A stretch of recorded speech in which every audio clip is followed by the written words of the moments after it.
नमस्कार दोस्तों, आप देख रहे हैं मिशन न्याय न्यूज़ चैनल। आज हमारे साथ हैं जिनको मैं मिलवाने जा रहा हूं आपसे, उत्तराखंड देहरादून की शान श्री स्वामी एस चंद्रा जी।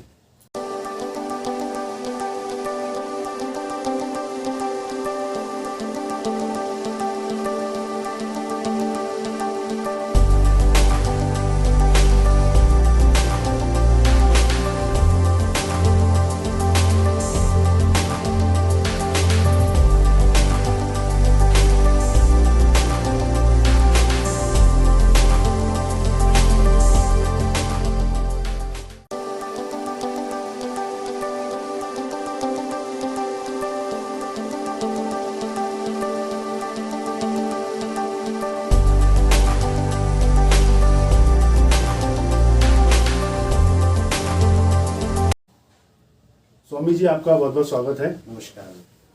स्वामी जी के बारे में मैं थोड़ा सा आपको जानकारी दे दूं।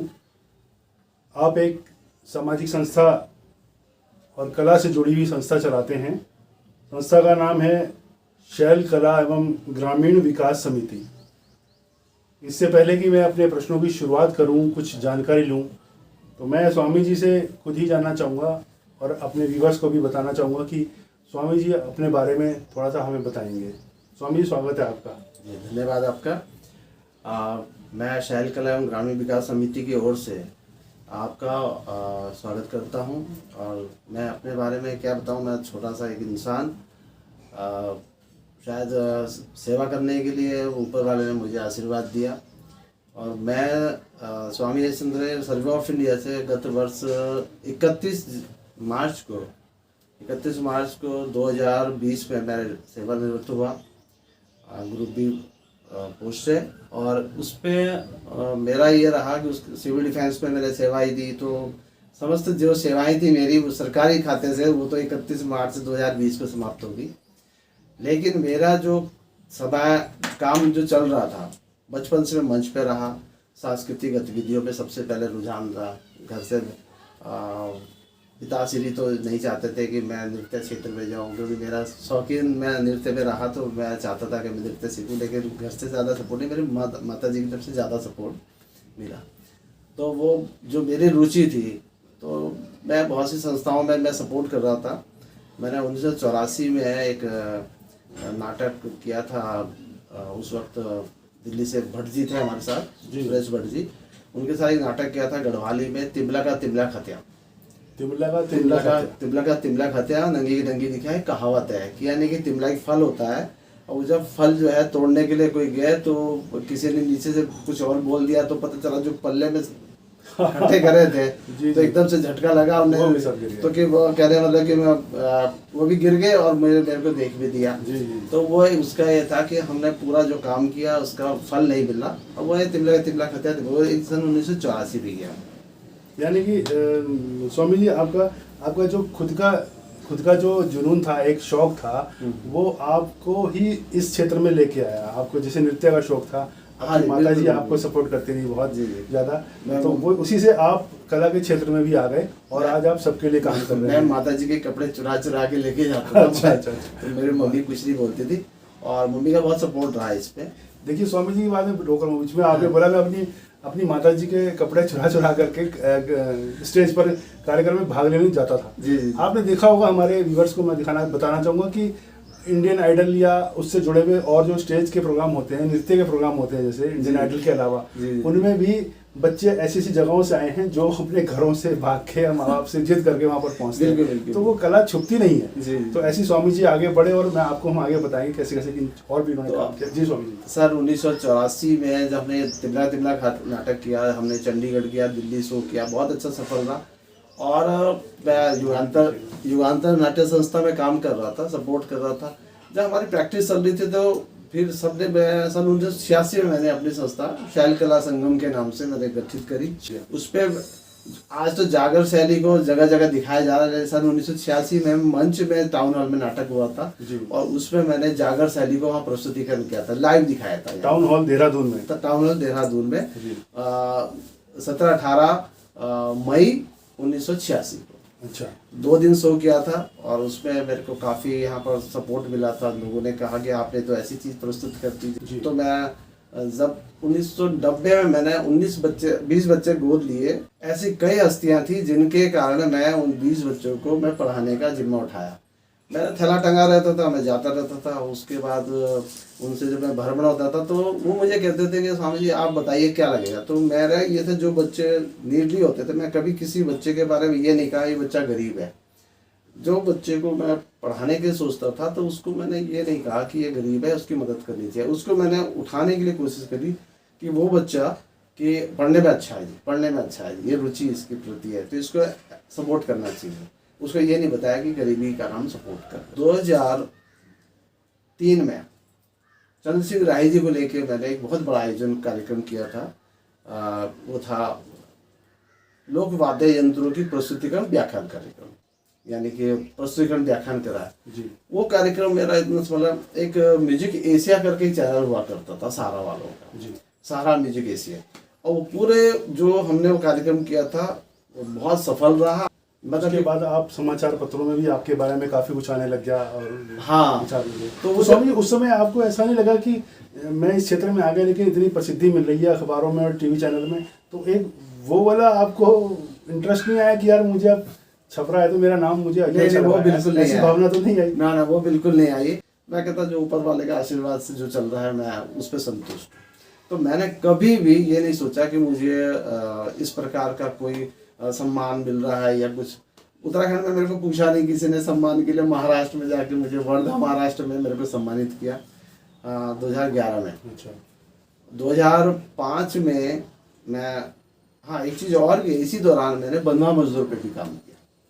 जो मैं जौनसार क्षेत्र में काम कर रहा था बंधुआ मजदूरों पे, तो उनके लिए मैंने एक मंच तैयार किया और उन्होंने मुझे 6 दिसंबर 2005 को, उससे पूर्व मैं 12 से 14 मार्च 2005 को मैं एक कार्यक्रम कर रहा था, यानी कि उत्तराखंड के मूल लोक कलाकारों लोक वादकों का सम्मेलन कराया था। क्योंकि जब मैंने बताया मैं कला और कलाकार के लिए काम कर रहा हूँ, कला को बचाना है तो उस कलाकार को बचाना जरूरी है जो कलाकार उसको काम कर रहा है। मेरा कहना है कि ढोल तो बन सकता है लेकिन बजाने वाले को बचाना बहुत जरूरी है। बहुत बढ़िया। बहुत देखिए स्वामी जी ने कितनी अच्छी बात बोली कि ढोल तो बन सकता है लेकिन ढोल को बजाने वाला उसको बचाने की ज़रूरत है। आज भी हमारे पहाड़ में आप देखिए हमारी जो मूल कला है ढोल दमाओं की, उसको भी बचाने की इस समय ज़रूरत है। पहले विवाह समारोह में, शुभ कार्यक्रमों में ढोल दमाओं से शुरुआत होती थी। आज भी हम अक्सर देख लेते हैं शहरी क्षेत्रों में या कहीं पर भी ये वाद्य यंत्रों को, पारंपरिक वाद्य यंत्रों को बुलाया, उनको कलाकारों को बुलाया जाता है, उनसे ही पहले शुरुआत होती है, उसके बाद बैंड आदि से होता है। तो एक जो स्वामी जी ने इससे पहले भी एक बात करी जिसमें मेरा प्रश्न उनसे था, तो स्वामी जी ने बताया कि मैं आर्थिक रूप से कमजोर हूँ, लेकिन हम आपको कमजोर नहीं मानते स्वामी जी, क्योंकि आप कलाकार हैं और विशुद्ध रूप से कलाकार। आपने ऐसे करोड़ों भावनाओं को मन में लोगों के डाला है, प्रेरित किया है उनको आगे बढ़ने के लिए, वो विचार और वो संस्कार दिए हैं, तो उनके आगे ये आर्थिक पैसा ये कोई मायने नहीं रखता। 2003 से 2004 में 18 हफ्ते की वर्कशॉप करी कंटिन्यू, लगातार लोक विधा पे, जागर पमाड़े आदि जितने भी हमारे ये थे। और 14 मार्च 2004 को एक उसकी प्रस्तुतिकरण हुई थी जिसमें 100 लोगों को मंच पे उतारा टाउन हॉल में। तो डॉक्टर हृदय भट्ट शैलेश जी का आशीर्वाद रहा उस वक्त, वो हमारे अध्यक्ष भी रहे उस दौरान। बसंती बिष्ट जी भी हमारे मंच से उपाध्यक्षा रही हैं, जो पद्मश्री हैं, वो हमारे साथ उन्होंने काम किया था। और उसके अलावा मनोरमा नेगी जी, जो हमने गढ़वाली में कथक का प्रयोग शायद पहले किसी ने नहीं किया था, हमने किया था उसका, बहुत सुंदर। और राजू राही जी का लिखा गीत था और उस पर मनोरमा नेगी जी ने उसकी करा। मेरी बेटी जो इस संस्था की अध्यक्षा रही है पूजा चंद्रा जी, उन्होंने उस पर नृत्य किया था। और एक नर्मदा मनवाल जी, 2 लड़कियों ने उसमें मेहनत करी थी। तो गढ़वाली में कथक का, उसमें तोड़े आमद टुकड़े का प्रयोग किया था और बसंत ऋतु पे आधारित था। 5 मैंने लोक कलाकारों का एक कार्यक्रम रखा था 12 से 14 मार्च कलाकार को। तो जो कलाकार को मैंने समझने की कोशिश करी तो उनके दयनीय स्थिति को देखा है, और जब उनकी दयनीय स्थिति को देखा तो उनको समझने के लिए मैंने उनसे कहा, मैंने 150 पोस्ट कार्ड भेजे पूरे, जहाँ जहाँ से मुझे एड्रेस मिलते थे। किसी को पता चला कि वो ढोल वादक है वहाँ पर या लोक कलाकार है, तो मैं उनको चिट्ठी भेज देता पोस्ट कार्ड। और 12 से 14 मार्च को जब मैंने यहाँ कार्यक्रम किया था कालूवन धर्मशाला और हिंदी भवन में 3 दिन का, नाइट डे चलता था कार्यक्रम। लोक कलाकारों में यहाँ पर 130 लोग आए गढ़वाल क्षेत्र से। कुमाऊं से मुझे फ़ोन आते थे, स्वामी जी एक तरफ का किराया भी कर दोगे तो हम आने को तैयार। मेरे पे था नहीं उस वक्त। मैं यानी कि जो सर्विस में मैं लोन वगैरह यानी सोसाइटी से निकाल, सबको पता है मेरे ऑफिस में कि मैं कैसे निकालता हूँ। और वो निकाल के मैं खर्चा 33,000 रुपये का खर्चा आया था मेरा 3 दिन के सम्मेलन में जी। उन लोगों ने जितने वहाँ लोग आए थे अपनी व्यथा जब सुनाई थी कि जी हम खाना खाते हैं तो हमें ठोकर मार देते हैं, हम कहते पहले तो ये कर। तो जो उनके थे उनकी व्यथा थी वो कहते स्वामी जी मेरे का तुम मेरा नाम मत दो, तुम ये बताइए कि क्योंकि उनकी व्यथा को मैंने जाना। तो जो मैं मुख्यमंत्री जी के कार्यालय से भी बहुत फ़ोन कराता था, सीधा डायरेक्ट थाने को करता था किसी की प्रॉब्लम है, तो उनकी हिम्मत जागृत हुई। तो ये इस प्रकार से मेरे को ये काम करने का मुझे और प्रोत्साहन। देखिए मैं किस्सा बताना चाहूँगा। एक हॉकी प्रकरण को लेकर के स्वामी जी ने एक अच्छा आंदोलन चलाया था, वो मैं स्वामी जी से जानना चाहूँगा, थोड़ा सा उसके बारे में बताएं स्वामी। हाँ, एक हॉकी के लिए हुआ क्या था कि कुछ मैं हॉकी खेलता नहीं हूँ, मैं कल्चर और सोशल आदमी। तो कुछ हॉकी के खिलाड़ी लड़के हैं, दीपक बिस्ट एक लड़का है, वो उसने कहा भाई साहब ही मदद कर सकते हैं। तो एक टाइम ये आ गया था, वो दुख का विषय भी था हम सब के लिए, भारतवंशियों के लिए तो बहुत ज़्यादा दुख का विषय था कि हमारी हॉकी कहाँ वर्ल्ड में फेमस थे और हम बिल्कुल धरातल पे नीचे समाहित हो गए। तो उस वक्त जो खिलाड़ी थे जो स्कूल में, तो उनका मनोबल गिरते जा रहा था। जो खिलाड़ी थे उनको जोड़ा और हमने उत्तराखंड हॉकी संघर्ष मोर्चा करके तैयार किया। और जब उसको तैयार किया हमने गांधी पार्क पे, हमने लगातार 2 महीने तक हम लोग धरना प्रदर्शन करते रहे। और इस प्रकार से हमने उस लड़ाई को आगे, हमने कहा जब तक KPS गिल जी को यहाँ से हटाया जाता वहाँ और हमारे इस हॉकी का सम्मान नहीं मिलता, तब तक हम ये, बल्कि LI वाले पीछे पड़ जाते थे, स्वामी जी क्या बात है, आपका अगला कदम क्या होगा। तो हमने कहा हम पे संघर्ष उसके लिए नहीं कर रहे, हमारा राजनीतिक नहीं है, केवल हम अपने जो खिलाड़ियों का मनोबल गिर रहा है उसको उठाने के लिए। इसी बीच में एक मैं आपको बताऊं, संस्कार भारती के राष्ट्रीय अध्यक्ष 2004 में 13 दिसंबर 2004 को उनका एक पत्र मेरे को ये भेजा। एक लालचंद गुप्त जी हैं, मैं उनको जानता नहीं हूँ, लेकिन मैं उनका चरण वंदन करना चाहूँगा आज भी जहाँ पर भी होंगे, जो कि जिन्होंने मेरे बारे में सोचा और उनको लिखा। एक अखिल भारतीय कला साहित्य संस्कृति अकादमी है और उन्होंने मेरे को पत्र आया था, उसमें उन्होंने कहा कि आपको किसी ने बम्बई से नामित किया है ना। अब मेरे शुभचिंतक कहीं हो तो मैं उनको भी धन्यवाद करूंगा इस मंच से कि जिन्होंने मेरे को नामित किया था। और वहाँ से मेरे को पत्र आया कि आप अपने बारे में कुछ बताएं, तो ये बहुत बड़ा सम्मान, वास्तव में बहुत बड़ा तो जय जगत केसरी रत्न सम्मान के साथ। ये आज से करीब 14 साल पहले तो मैंने इंदिरा कॉलोनी के स्कूल को गोद लेने के लिए शुरुआत कर दी। तो मैं जाना शुरू करा, बच्चों को पढ़ाना शुरू करा, धीरे धीरे ऐसा मैं नौकरी से लंच टाइम में और दिसंबर में छुट्टियां लेने के, जो मेरी छुट्टियां एक्स्ट्रा होती थी उस टाइम पे मैं ज़्यादा उनको टाइम देता था और वो पढ़ाना शुरू करा। शनिवार उनके लिए परमानेंट था कि शनिवार तो बच्चों के लिए रहेगा, अपने बच्चों के लिए नहीं रखा लेकिन स्कूल के बच्चों। और धीरे धीरे उन बच्चों के साथ मेरा ऐसा लगा हुआ कि मैंने वहाँ पर बैठने के लिए कंप्लीट आधुनिक बेंचें बना रखी हैं, उनके लिए पानी के लिए हमने फिल्टर लगवा रखे, पूरा उनका जन्मदिन मनाता हूँ और जन्मदिन हर महीने के लास्ट शनिवार को हम लोग उनकी बड़ी पार्टी कर देते हैं। तो इसी दौरान मैंने एक दिमाग में आया, कुछ लोग भूखे रह जाते हैं, उनकी प्रॉब्लम जो है को कैसे समझेंगे। उस जो मेरे एक मुट्ठी अनाज की योजना है, उस एक मुट्ठी अनाज वाली योजना से 19 परिवारों को 2 महीने की कंप्लीट राशन मिली थी। वो कैसे एक मुट्ठी अनाज कैसे, थोड़ा तो मैंने ये कहा कि महिलाओं को जोड़ने का इसमें रहा कि 1 मुट्ठी चावल, 1 मुट्ठी आटा, 1 चम्मच चीनी और 1 रुपये रोज आप एक जगह इकट्ठा कर लें, आपके आसपास कोई भी भूखा ना रहे। ये हमारी कोशिश। उन जागरियों का एक सम्मेलन करने का मेरा पूरा प्लान है। जागरियों का सम्मेलन और वो करीब 3 दिन का होगा। उस 3 दिन में मैं चाहता हूँ कि क्योंकि हर जागरी हर विधा का अलग मास्टर है। अच्छा, कोई निरंकार का है, कोई देवी का है, कोई भैरव का है, क्योंकि सब एक मतलब ये नहीं कि सब गुण होंगे। उसके बाद वो किसी न किसी का उपासक है तो ऑटोमेटिकली उसी पे ज़्यादा जोर। बिल्कुल। और इसके साथ ही फिर मेरा एक दूसरा है, एक तो मेरा एक बता दिया, एक ओल्ड एज होम का मेरा प्लान। ओल्ड एज होम, हाँ, वृद्धाश्रम का। तो वृद्धाश्रम ना बोल के मैं अपना घर के लिए कहता हूँ। अपना घर। अपना घर जी। एक है, मैं प्रयासरत रहा लेकिन नहीं हो पाया, किसी जगह मिल जाए तो आज भी करूँगा।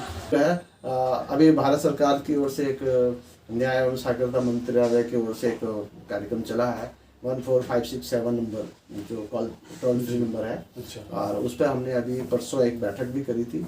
देखिए ये बहुत अच्छा प्रयास है। स्वामी जी ने जो बताया अभी एल्डर लाइन का, कि हमारे वीडियो को इस समय अगर कोई बुजुर्ग लोग भी देख रहे हों, वैसे हम चाहेंगे सब घर में सुख शांति रहे, बुजुर्गों के साथ कोई दिक्कत ना हो, लेकिन अगर किसी को कहीं ऐसी समस्या है या कोई किसी के संपर्क में है जिनको परेशानी हो रही है, तो 145667, हाँ जी, है ना, 145667 14567 ये टोल फ्री नंबर है। इस नंबर पे कोई भी संपर्क करके अपने बुजुर्ग की या वह स्वयं अपनी परेशानी बता सकते हैं, उनकी पूरी हेल्प होगी। ये केंद्र सरकार और राज्य सरकार की सहयोग से ये नंबर जारी हुआ है और सभी जगह पर है। तो यहाँ पर भी स्वामी यश चंद्रा जी भी इसको देख रहे हैं देहरादून से, और आप स्वयं अपने घर से भी इस नंबर पे बात करके अपनी परेशानी किसी के साथ भी, कोई बुजुर्ग हो, सीनियर सिटीजन, वो बता सकते हैं।